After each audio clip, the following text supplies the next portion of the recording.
आपका हमारे चैनल पर स्वागत है। G20 का आज अंतिम दिन है, जिसमें आम सहमति से साझा पत्र तैयार कर सभी राष्ट्राध्यक्षों ने एक स्वर में सहमति दी। अब वह दिन दूर नहीं कि विश्व में कोई अशांति फैलाने का धंधा करे। जय भारत, जय संविधान। The G20 is concerned, which is the war in Ukraine. So let me just take you through para 8. It says, concerning the war in Ukraine, while recalling the discussion in Bali, we reiterated our national positions and resolutions adopted at the UNSC and the United Nations General Assembly, and underscored that all states must act in a manner consistent with the purposes and principles of the UN Charter in its entirety. In line with the UN Charter, all states must refrain from the threat or use of force to seek territorial acquisition against the territorial integrity and sovereignty or political independence of any state. The use or threat of nuclear weapons is inadmissible. So this was the contentious paragraph that took some time to build a consensus around, and that's the news that Times Now actually brought to its audience a couple of hours before the declaration actually came out, about the fact that this particular paragraph had finally been agreed upon by all the member nations of the G20. Let me also take you through another important paragraph, again a reference to the conflict in Ukraine. It says, we call on, this is para 13, we call on all states to uphold the principles of international law, including territorial integrity and sovereignty, international humanitarian law, and the multilateral system that safeguards peace and stability.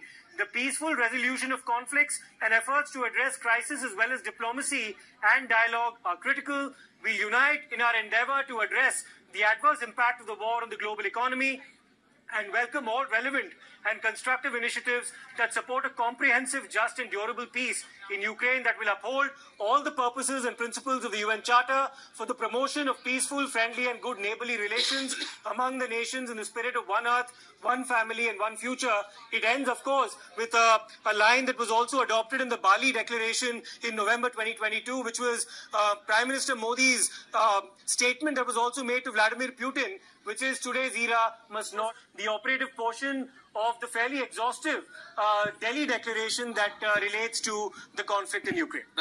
Now, Siddharth, there is a bit that says that G20 joint statement, if you highlight on where the Ukraine war is being talked about, the statement refers to war in Ukraine and not war against Ukraine, in what is being seen as a significant shift in language from the Bali Declaration, Siddharth.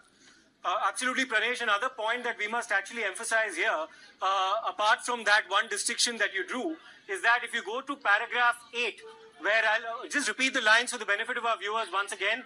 Concerning the war in Ukraine, while recalling the discussion in Bali, we reiterated our national positions and resolutions adopted at the United Nations Security Council and the UN General Assembly. Now, this part had actually been spent out in a more pronounced way in the Bali Declaration, where a direct reference had been made to the Russian Federation and the UNGA resolution that had condemned Russia for its aggression against Ukraine. So those words had actually been spelled out in the Bali Declaration.